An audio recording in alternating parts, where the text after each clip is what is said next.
everybody. Jaysin Static with another episode of the interview series. I'm Jaysin Static. You, sir, are... Christopher Miles. And Christopher Miles, how long have you been in the wrestling business? This go around about 4 years. Trained a little bit when I was younger, got hurt, stepped away, and couldn't stay away, so I came back as a referee. All right, you was getting ready to answer my next question. I was going to ask you what you do. So you're a referee. You've been riding and grinding on the referee side. So let's see if we can ref these questions real quick. Let's go. Is independent wrestling a more advantageous route for wrestlers and or referees looking to generate income in the sport today compared to signing with one of the bigger companies? You have a lot more independence in the independents, obviously. Right. It's your call when you work, how you work. Right. You get the money for the merchandise, too. It's not like you're going to give a huge cut to the WWE or AEW. When you get your shirts, yeah, you pay for them, but all that money comes to you. If you sell anything else, that money comes to you. Right. So in that respect, I think independents are a more viable option than they used to be to make money. But the brass ring is still, Stanford and... Well, yeah, everybody's brass ring is Stanford, now AEW, TNA. I call them the contracted companies.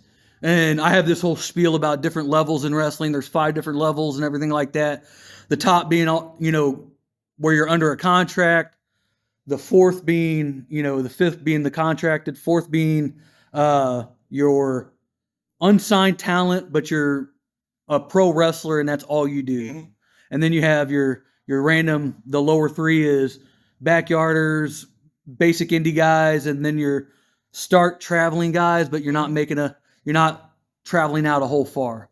But that's my big level. So you think, if I'm understanding your answer, is you get what you put into it. Yes. If you're willing to do the hustle, like even as a referee, I travel. I've worked in 5 states. Okay. I've worked, hundreds and hundreds of miles away from home. If I'm out of state for work, I'll try and find a show to work on. So, I try and work my business into my business. Right. Do the best you can. Hustle. Right. Has, over the last 4 years, has it been good for you on the referee side? I've definitely made money, that's for sure. And not a lot of wrestlers can say that, but I've got more out than I've put in. Right. There's the big stigma of, indie wrestling. You only get a hot dog and a handshake. Oddly enough, we're sitting at PWE, which one of their shows is hot dogs and handshakes. Go check that episodes out. I'm sure they're on IWTV, YouTube, and all that stuff. So go check all that stuff out. But the stereotypical of hot dogs, handshakes, nickels and dimes is what you're getting if you're getting paid at all. Do you think for young guys in the game, or hell, even some of the older guys that are in the game, do you think running the merch tables, getting the merch, making yourself visible, and actually promoting yourself separate of the actual companies and running yourself like a business?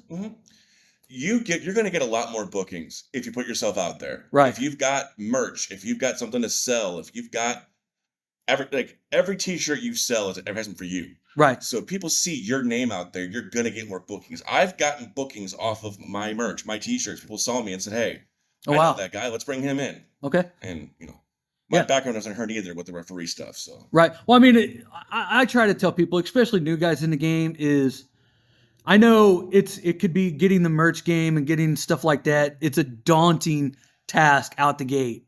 It's easier now than it used to be. With Pro Wrestling Tees, you apply, you put the design in, they make the shirts. Yeah. No investment on your end. Now, granted, they take a big part of that, but you still get a large sum of money for every shirt that you sell. Yeah. So if you're out there and you're working with Brainbusters or PWT or whoever, it's never been easier to get your merch out there. Yeah. That and just the amount of t-shirt designers, editors, just people who work in that industry of merchandising and stuff there's some, just in the town I'm in, I'm down by Farmington, Missouri. And just in that local area there's 7 different companies that do t-shirts. Yeah. Of some sort, so that. And then there's people who don't even actually have businesses that just do as a side hustle. You can link up with some of those people too. Yeah. I think merchandise is, I think Matt Cardona said it best. I don't remember word for word exactly what he said, but there was a clip going around on social media over the last several months of him saying that if you are not trying to apply yourself into the merch game on any level, whether it be 8x10s, sports cards, t-shirts, anything of the sorts, he said you're doing yourself a big disservice. I mean, I'm a ref, and a lot of people scoff at wrestling merch, and those people I don't work with anymore. But I've got lapel pins, I've got fridge magnets, I've got stickers and t-shirts and all your typical indie wrestling stuff. You got to find something. Yeah. I see it like this. I'm not one of those big people. I'm not one of those people that scoff at stuff like that. Because for me, I understand, and everybody should understand, that it takes 3 people in a wrestling match. The match doesn't happen if there's not a referee. Yeah. They hold a lot of the times, if you're a good ref, you maintain the pace of the match. You structure, you help, sometimes some refs help structure the match. If somebody's caught slacking on something, they pick it up. They keep time in their ears sometimes if you're in one of the bigger promotions. So refs are an integral part of the show. Hell, if it wasn't for the ref, there wouldn't be a pro wrestling show. Yeah. Because you got to have a referee in it. Absolutely. You just can't have a show that doesn't have a referee. That would be odd if you didn't have a ref. Who's going to count? Right. Yeah. How are you going to get the pin? Is every match going to be a last man standing, but then who's going to count? True. Who's going to count those matches? So refs are an integral part. I wish people would not scoff so much about it. Yeah, I've had someone tell me it was unethical and immoral for me to have a merch booth, and I'm like, oh, wow. No. Yeah, I don't think like that. Hell, they make WWE makes referee. Yeah. And I'm sure they get cuts of it. Because it is their likeness. Dave and Earl, they sell merch. Yeah. And they're 2 of the biggest referees in the business. Absolutely. Biggest name referee. They sell. I've been on shows with Dave and Earl back in the day whenever I was running and gunning. They had merch tables back then. This notion that referees and even the time people, announcers and stuff if you can find a way to make money in it, make money in it. If you're a part of the show, you should be able to profit off of it. You should be able to. All right, man. I appreciate that first question. Thank you. Christopher Miles, St. Louis's favorite zebra. Yes, sir. Are you ready for the second question? Let's go. How do you think wrestling influences and is influenced by the broader pop culture trends? Okay, look at politics. Yeah. Growing up in the 80s, it was always the evil Russian. Yeah. Then it became the evil Iranian. Yeah. And it's always going to be whoever the current bad guy is the current world evil from the American perspective. Right. So that's what we've done all the time. And you look at La Resistance. Yeah. When the French didn't join the Iraq War, suddenly the French were the bad guys. Yeah, Muhammad Hassan. Yeah. Yeah. And it's whatever is the big evil in the world, at least on a bigger stage, becomes part of wrestling. And it really depends on where you are. Like you might be in, Deep South, and a big Trumper guy, a guy that waves the MAGA flag, might be a huge babyface.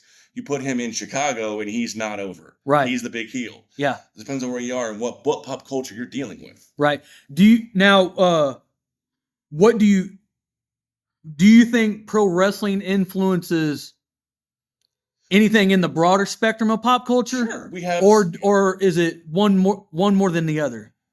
I think it's mutually beneficial, or goes both ways, because we have terms in English that we didn't have before wrestling. SmackDown. Right. We didn't have that before wrestling.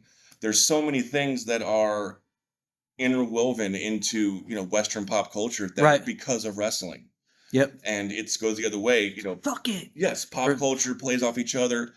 Wrestling tries to remain relevant. It's got to ride that wave, Mm-hmm. Do you think just going back to the whole broader spectrum of pro wrestling, do you think, there's this stigma about pro wrestling? Everybody knows that if you're in the industry, oh, wrestling's just stupid, this and this and this. But yet we still, some of the biggest icons in pop culture history are the pro wrestlers, and even the people who the broader society of, say like your sports figures, musicians are huge wrestling fans and marks and stuff like that. Do you think wrestling has a bad name for no reason? I think we're coming out of it because, The Rock is arguably the biggest movie star in the world. Right. Now, will the people that watch his movies watch WrestleMania? Yeah, I don't know. Mm-hmm.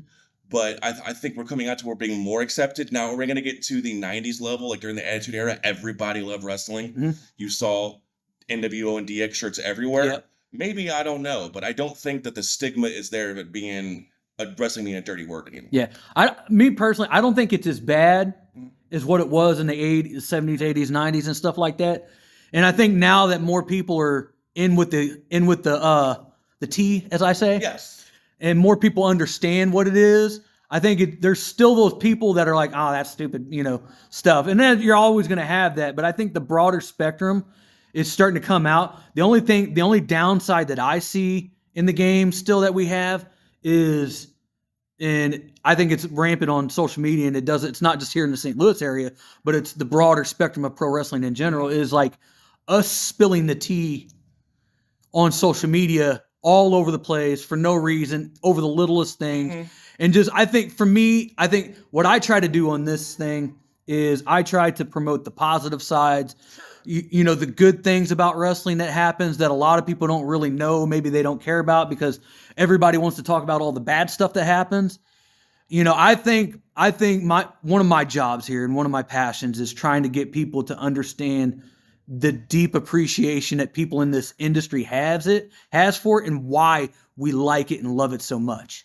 Yeah, and I think that's absolutely true. Like, I've always seen wrestling for me as kind of a therapy. Right. No matter how bad of a day I'm having, back in the days, I could pop in a VHS or a DVD. Yep. Now I can turn on Peacock and just get lost in the sauce. Right. Nothing matters. I'm watching my wrestling. But I think that you mentioned, integration, like, people can't really hurt us with that F word anymore. Right. Because, like, it's fake. Yeah, so is every movie you've ever seen. Right. It's just a matter of how you enjoy it. Yeah. Don't yuck my yum, people, please. Right. I like saying wrestling is it's one part theater, one part live action, and one part melodrama. Mm-hmm. Cole Cabana has always said wrestling is whatever you want it to be. And I live by that. It's yeah. Like, you want to laugh, wrestling. You want to cry, wrestling. You want to see some of the best fight choreography on the entire planet, wrestling. Yeah, one take. Yeah. Stallone talked about that with what he did with Hogan back in the day. Using wrestlers in Rocky. Yeah. Like, if we were using actors, we'd be doing 8 takes. Using wrestlers, getting in 1. Yeah. So. And I don't remember. It was a previous episode that I did. I can't remember who it was.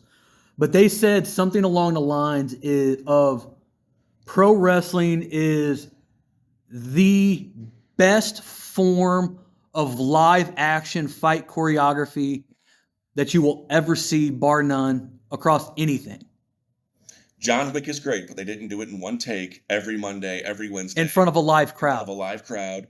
And I'm not besmirching those guys that do those great those fights in those movies. When wrestlers at that level, at the WWE, at the AEW, TNA level, mess up, it makes the dirt sheets. It makes the news. Like, oh, this was botched. Yeah.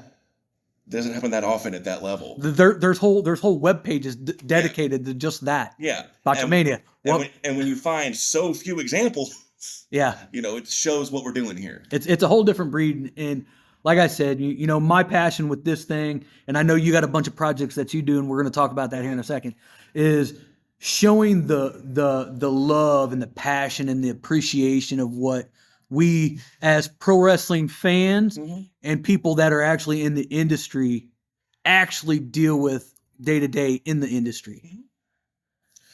And, the daily life of a wrestler would be a great vlog. It'd be a great story. Yeah. Just to see, especially the indie guys. Yeah. Go to their actual jobs. Work all day. Today, for the show, I worked full 8 hours. Yeah. Then I came here. A lot of guys will do that on the weekends they have shows and all that good stuff. So it just comes full circle. Yeah. All that stuff. All right, man. I appreciate this question. Do you got anything to promote? Merchandise, websites, podcasts, anything like that? Absolutely. Upcoming shows? So check out my Pro Wrestling Tee store, prowrestlingtees.com. Post Christopher Miles. Check out my podcast, Issues with Wrestling. It's a great show where we just pick a topic and tear it apart. We don't really do traditional interviews. We just talk about whatever we want to talk about. Right.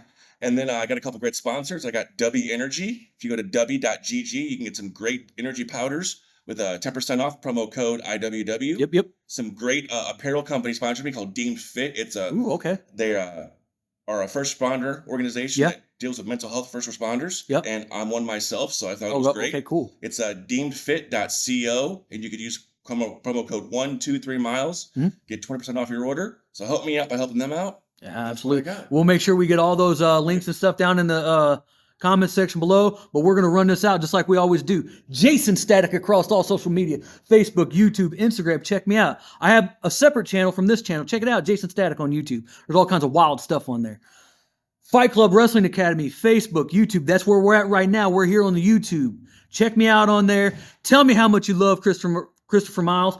Tell me if you don't like Christopher Miles, because guess what? That helps in the algorithm, buddy.